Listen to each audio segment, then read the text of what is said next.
All right, class, we're going to pick up where we left off, and we're going to talk about Le Chatelier's principle today. So, Le Chatelier's principle states that once we are at equilibrium, we're going to apply a stress to that equilibrium, and the reaction, the chemical reaction, will shift in such a way as to relieve that stress. So let's just kind of draw a couple things to get us centered on this, and that is, let's think about, again, just a general form of A going to B. All right, so we have reactant A going to product B. And because the reaction is reversible, we would use two arrows like this.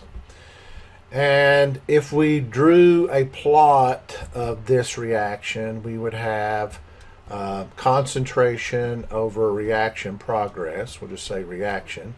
And so initially we have A, and A decreases and then it levels out.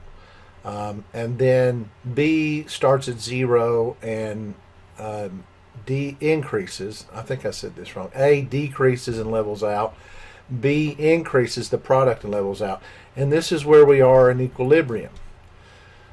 So at equilibrium, we know that there's a constant for that. That's K. And K equals the concentration of the product divided by the concentration of the reactant. And that is a particular value at a particular temperature. So we're at equilibrium, and now we're going to apply a stress to this system, this reaction, and we're going to see how the system reacts. Now, you say, well, I don't think I'll ever use this. Well, you may. If you're in biology, we talk about homeostasis, body at equilibrium.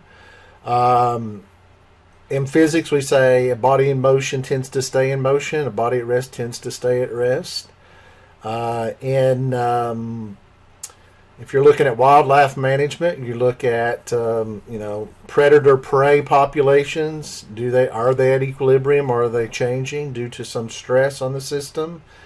Even Nicholasville Road, we affect traffic equilibrium by determining how many lanes is going into Lexington and how many lanes are going out of Lexington. And again, we're changing really the equilibrium by how many lanes. In the morning, we make it more lanes going into Lexington. In the evening, we make it more lanes going out. So these are all based on equilibrium type processes. Now, the way I want you to think about equilibrium, I think this is the easiest for an introductory course, is to think about it as a seesaw. And you have the rate of the forward reaction and the rate of the reverse reaction are constant. So we're at equilibrium. Now, we're going to apply different forces and see how that affects equilibrium. So what are we going to do? The addition of a reactant or a product, the removal of a reactant or a product, a change in volume, and a change in temperature. So that's what you're going to be responsible for, is how will this reaction change due to one of these forces being applied to it. And if you can do that, you're in great shape.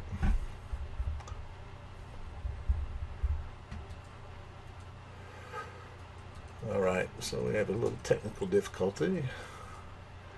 All right, so the next slide shows an equilibrium here. So the original reaction is 1 mole of nitrogen gas reacts with 3 moles of hydrogen gas to form 2 moles of ammonia gas.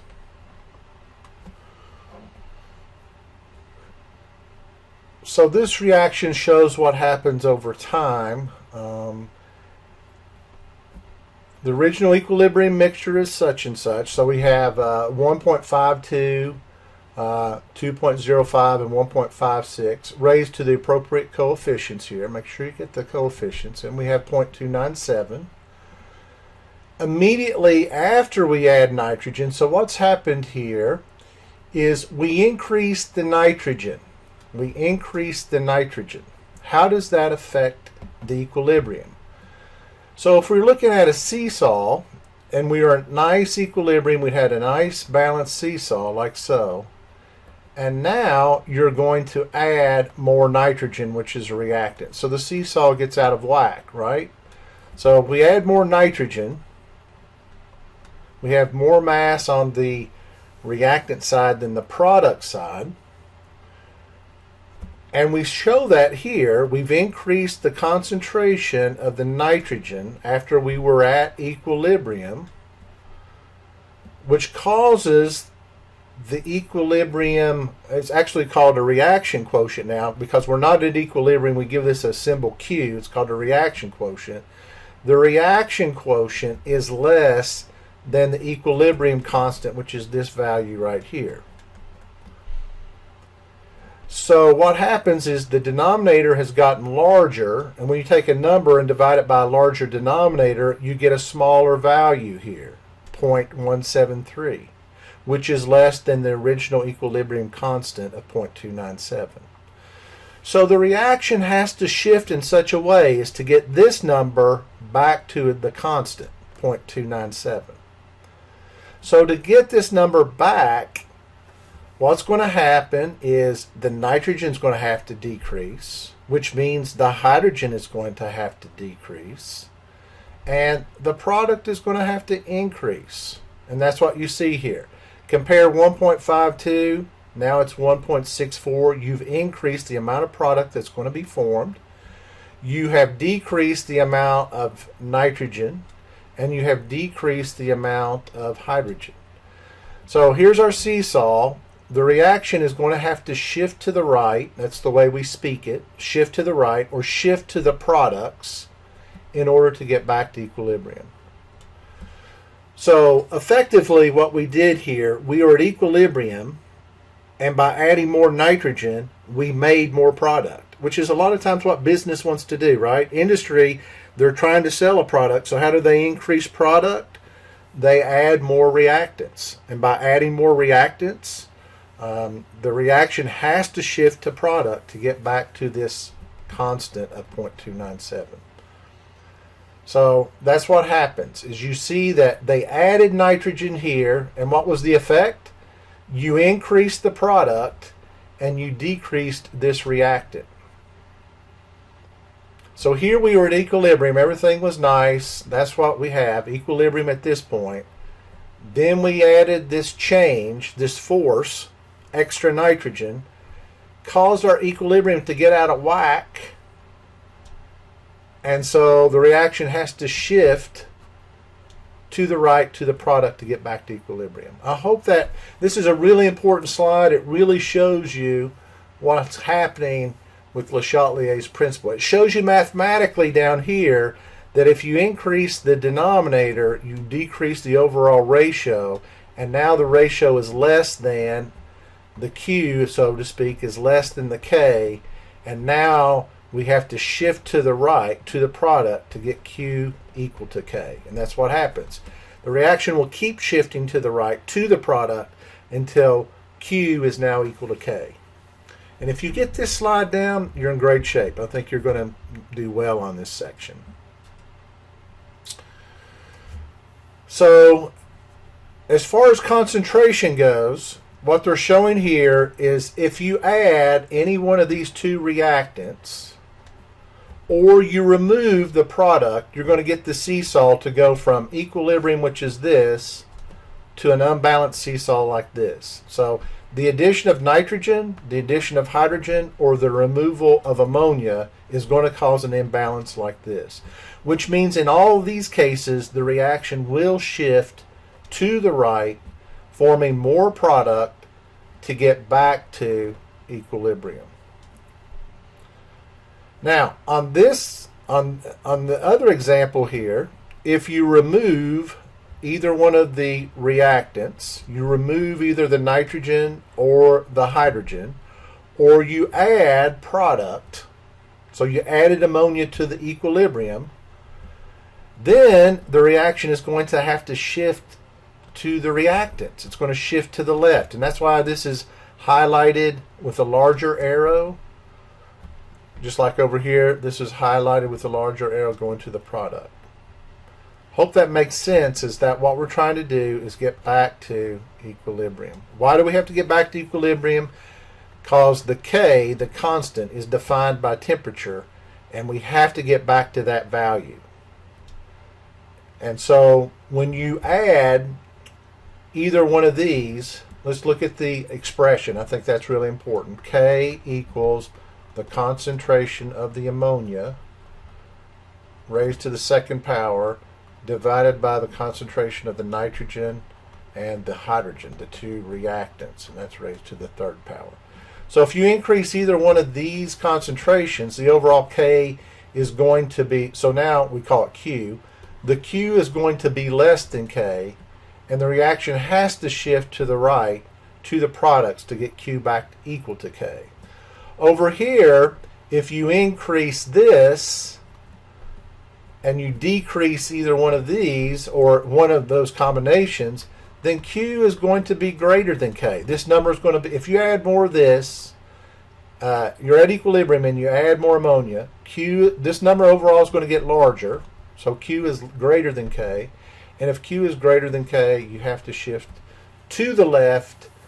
More reactant has to form down here to get this number back in line to the original equilibrium constant. So I hope that helps. Those two slides really sum it up as far as what's going on with Le Chatelier's principle.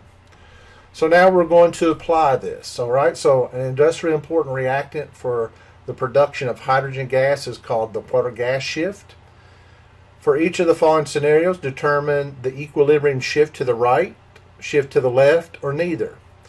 So what I want you to do is, you could stop the video and try to solve this problem right now on your own.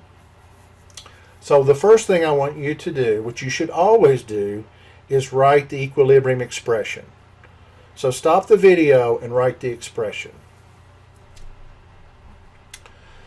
So what you should get here is K, the equilibrium constant, is equal to the products, the concentration of the hydrogen gas, times the concentration of the carbon dioxide gas, divided by the concentration of the reactants, carbon monoxide and water. And since these are all 1 to 1 to 1, all the coefficients are 1. All the powers are 1. All right, so there is my equilibrium expression. So we're going to talk about this two different ways. Equilibrium, the seesaw is at equilibrium, a physical equilibrium. Over here is our equilibrium expression. So the next thing I want you to do is I want you to answer each of these questions, A, B, C, and D. And your answers are either going to be shift to the right, which is to the product, shift to the left, which is back towards the reactant, or neither. So stop the video and then write down what you think will happen and why. You got to explain why it's going to happen, not just write it down, but why does it happen. All right? So stop the video. All right, so you're back. So for the addition of carbon monoxide is a reactant. How do you know it's a reactant? It shows it here. It also is in your expression in the denominator. So if I add carbon dioxide, that's going to cause the seesaw to get out of whack like so. We're not in equilibrium anymore. So now we don't call it the equilibrium constant. We actually call it the Q. And Q looks similar to K, but it's just non-equilibrium conditions. So I didn't want to redraw the whole equation again. But so under non-equilibrium conditions, we don't call it K, we call it Q. So we added carbon monoxide, which is a reactant. The seesaw gets out of balance, and the reaction has to shift to the right to get back to balance. Some of the carbon monoxide is going to have to be converted to these products to raise Q back up to K. So what you want to know right here is Q is less than K. Why is it less? Because you've increased the denominator. The rest of these were fixed. If you increase the denominator, this number gets smaller. So Q is less than K. If Q is less than K, the reaction shifts to the right towards the product. All right, let's look at the next one, the removal of water. So water is also a reactant. But if you remove water, what's going to happen, I'm running out of room here, so let me erase that. Let me see if I can erase that there. All right. And let's erase that. Okay, so what's going to happen here, the removal of water, which is a reactant. So this, we're removing the water, removing the H2O. What happens to the seesaw? Well, it gets out of whack like this. It's lighter on this end than it was at equilibrium. Another way to think of this, if this number gets smaller, the overall ratio gets larger. So as these numbers get smaller, the overall ratio gets larger. I mean, think about it. If this was 10 divided by 10, it'd be 1, right? But 10 divided by 1 is 10. So Q gets to be larger than K. Q gets to be larger than K. And if Q is larger than K, the reaction has to shift to the left. So that means these have to get larger, and this has to get smaller. And so if this is having to get smaller and this has to get larger, the reaction shifts in that way, shifting to the left. To get back to, once this shifts this way, we eventually get back to equilibrium. All right, so let's look at the next one. The next one, let's erase this. Erase that, erase that.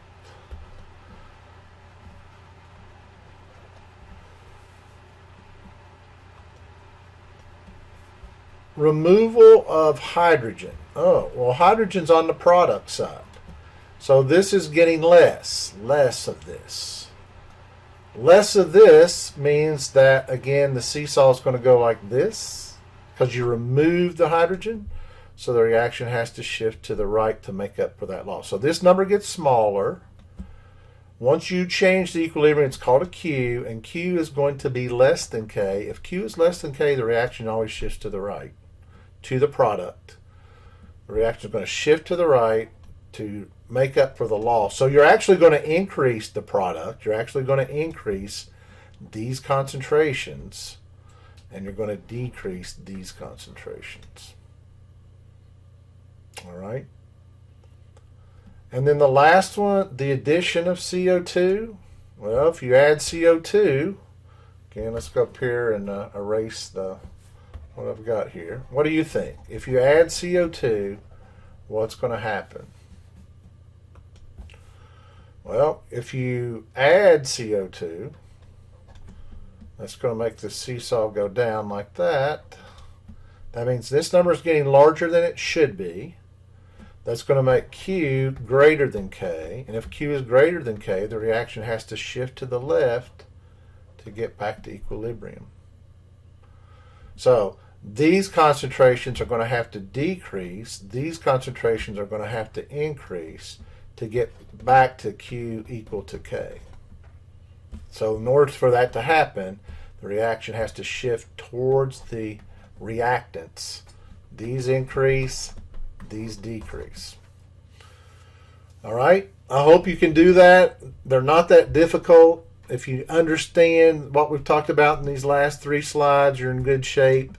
If not, you need more practice, and I would tell you to do your homework, and also if you need additional practice, do the odd problems in the back of the chapter.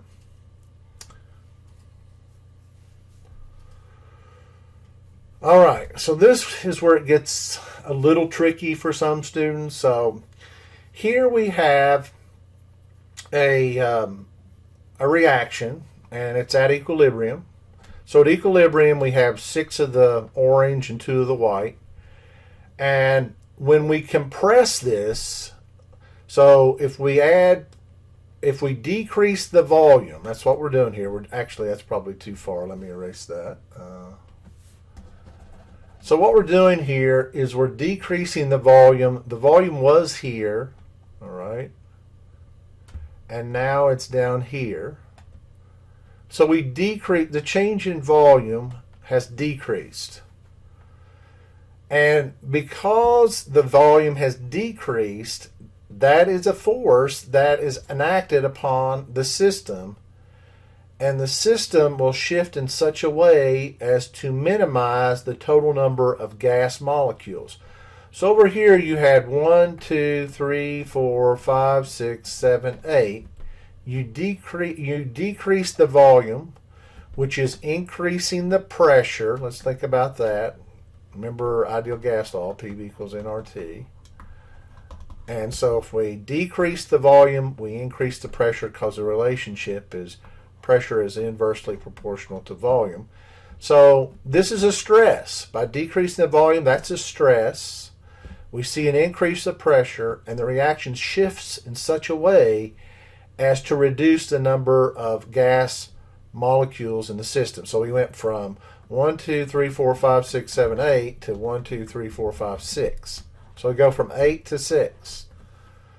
So by decreasing the number of gas molecules, you're going to relieve some of that pressure. You are going to, and you relieve that pressure by decreasing. Remember what pressure is. This is on that, that was on our test. Pressure is force per area. You have less gas molecules striking the container surfaces, and so that decreases the pressure. All right, so that's what you got to look at is when you add a stress, either increasing or decreasing the volume, how does that affect the reaction? And so in order to be able to do this, you have to, again, look at some reactions here.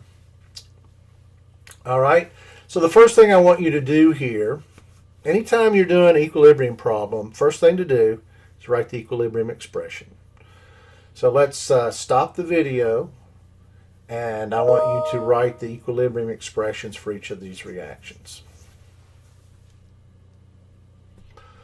All right, for the first one, we have K equals the concentration of the phosphorus trichloride, which is a product, times the chlorine gas, which is a product, divided by the reactant phosphorus pentachloride. All right, for the next one, K equals the concentration of the ozone raised to the second power, because the coefficient here is 2, divided by the concentration of the oxygen raised to the third power, because the coefficient here is 3. And then the last one is K equals the concentration of the HI, the hydrogen iodide, raised to the second power, divided by the concentration of the hydrogen and the concentration of the iodine.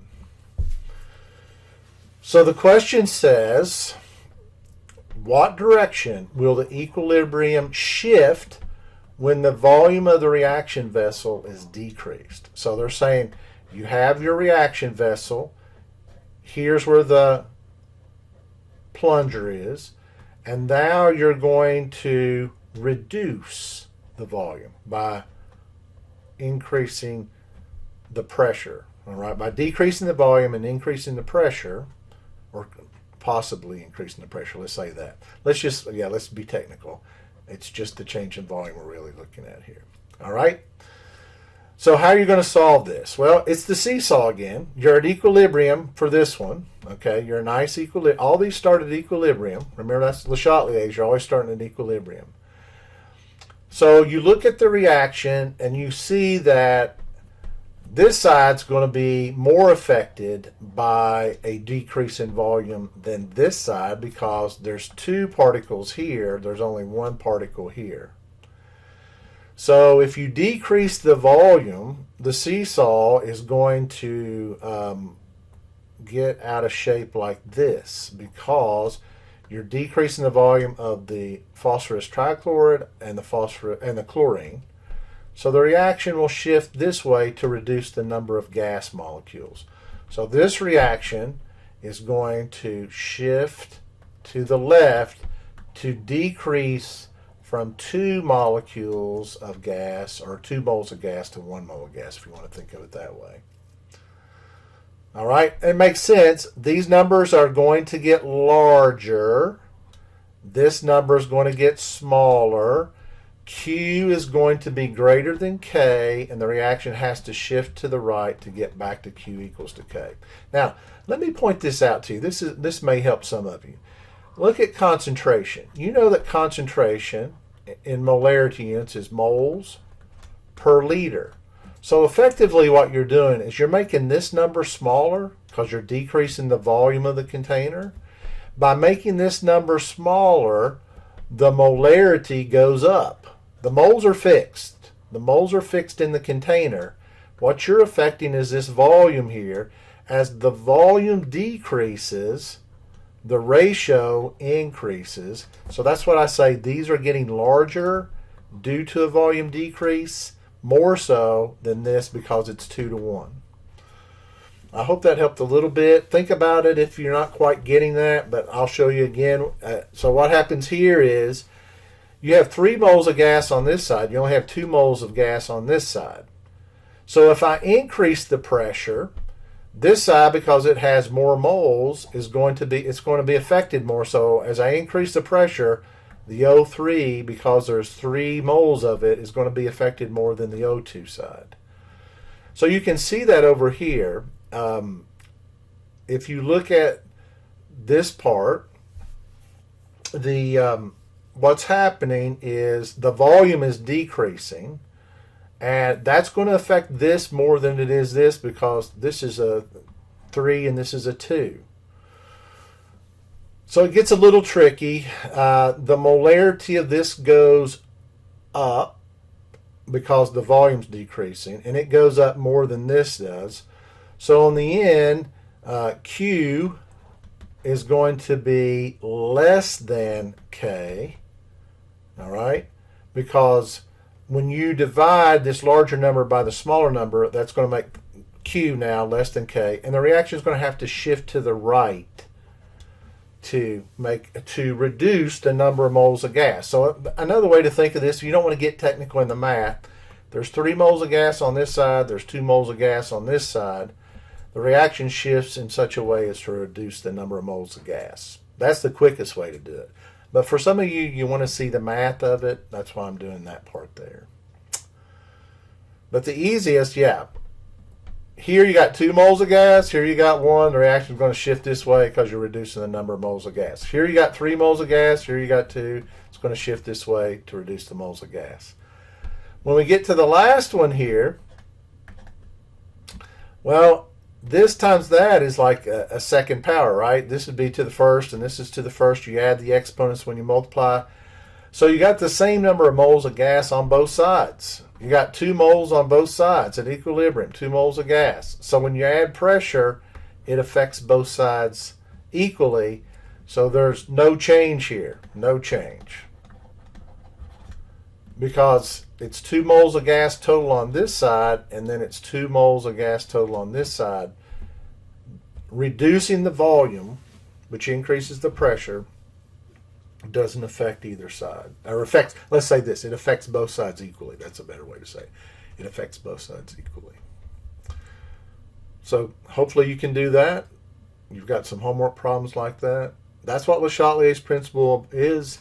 We're at equilibrium. We apply force. How does the force affect the equilibrium? Does it shift to the right towards the products? Does it shift to the left towards the reactants? Or does it not do any shifting?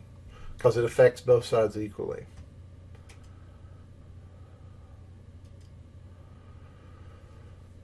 All right. So this one sometimes is difficult for students too. And this is the last one. And it's how does heat affect equilibrium? So the first thing that I want you to focus on is when we look at this reaction. Here's our balanced chemical equation. But notice we have added something, heat. So heat is a reactant here. If heat is on the reactant side of the problem, we would call this an endothermic process. Endothermic.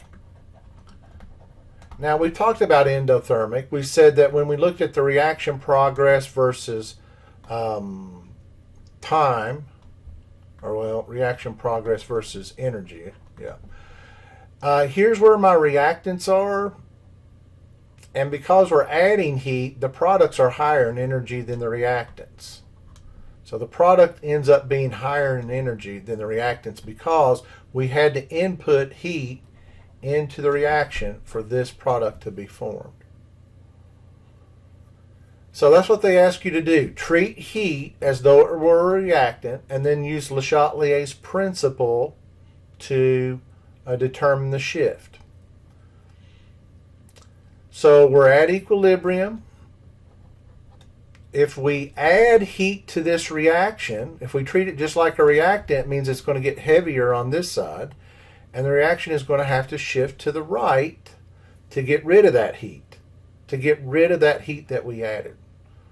So the reaction shifts to the right, or in this case, they say shift in the forward direction. So now they're using a different term. Instead of shift to the right, shift in the forward direction, shift towards the product. They all mean the same thing. If we lower the heat like we're doing here, then this side we've taken heat away, then this side gets lighter, and the reaction has to shift to the left to make up for that loss of heat. All right, so this one goes with this, and this one goes with this one. So that's the way it works. Now, how you know this is an endothermic reaction, there's two ways. One is, if you see heat on the reactant side, it's an endothermic reaction. If this is a positive value, then you know it's endothermic, that heat's required for this reaction to occur. And again, what this means is the product is going to be higher. We're going to have to input this much heat to get to that product. Yeah, we have to overcome the activation energy. But in the end, when we compare the product to the reactant, the product is higher in energy than the reactant because we've added this much heat.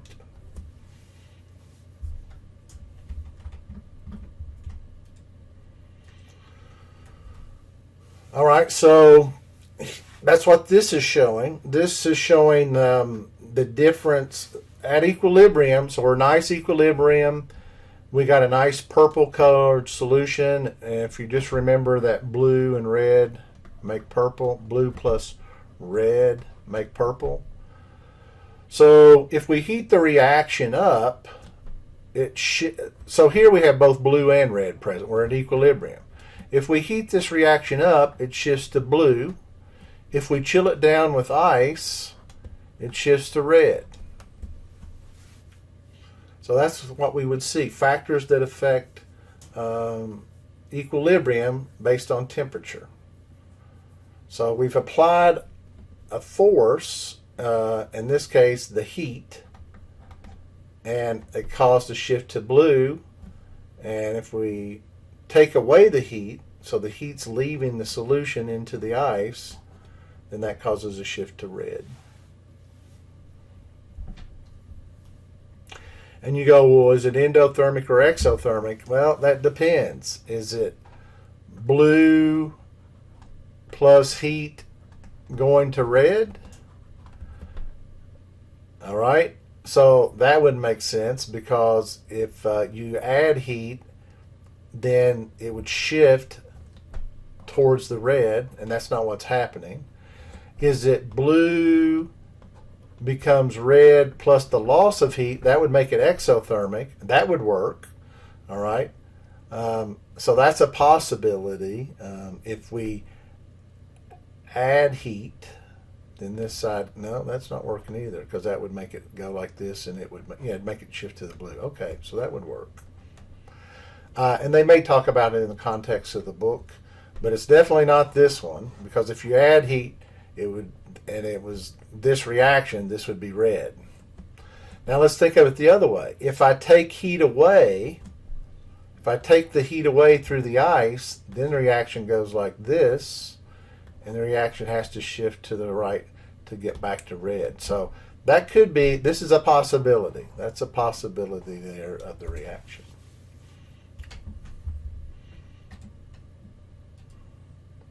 All right. that's the end of chapter 13. And if you have questions, just email me. Be glad to work with you on this since it's all video and online.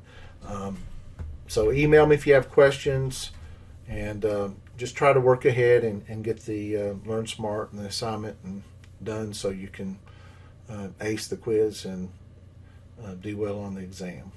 Thank you.